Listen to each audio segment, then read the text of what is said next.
అందరు అమ్మలు అంతేనా? ఎప్పుడు బ్రదర్స్ మీదనే ఉంటుందా ప్రేమ? మన మీద ఉండదా? ఫస్ట్ వాడికి పెట్టిన తర్వాత వాడు తింటున్నాడు కూడా.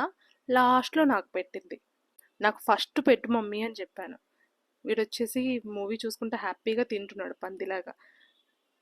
నేనిలా అడిగినప్పుడు నాకు ఫస్ట్ ఇవ్వకుండా వాడికి పెడితే నాకు చాలా కోపం వస్తది. అది మా మదర్‌కి కూడా తెలుసు. ఇప్పుడు నేను తినను అని జెప్పేసి, "క్రిష్ నువ్వు తినరా" అంటే, "వద్దత్త నాకు నేను ఆల్రెడీ నీకంటే ఫస్ట్ ఎప్పుడో తినేసా" అని జెప్పేసి అంటున్నాడు. మా వదిన తిని అక్కడ దివ్యకి మిల్క్ ఇస్తుంది. సరే తిందామా వద్దా అని చూస్తున్నా. కాకపోతే కడుపులో ఆకలేస్తుంది. ఈ పంతాలు ఇయన్నీ తర్వాత ఫస్ట్ ఆకలి తీర్చుకుందామని జెప్పేసి ఫస్ట్ తిందామని తింటున్నా. పడుకొనే తింటున్నా. మా మదర్ పడుకొని ఎవడన్నా తింటాడా? లేచి తిను, పడుకొని తినకూడదు అని జెప్పేసి అంటుంది. పడుకొని తింటే ఏమవుతది? అది నాకు తెలియాలి. నువ్వు చెప్పు అంటే, లేసి తిను వీపు సాపయితది అని జెప్పేసి వార్నింగ్ ఇస్తుంది. మీ ఇంట్లో గూడా ఇలా ప్రేమగా తిట్టే వాళ్ళు ఉంటారా? మా అమ్మ అయితే భలే తిడతది.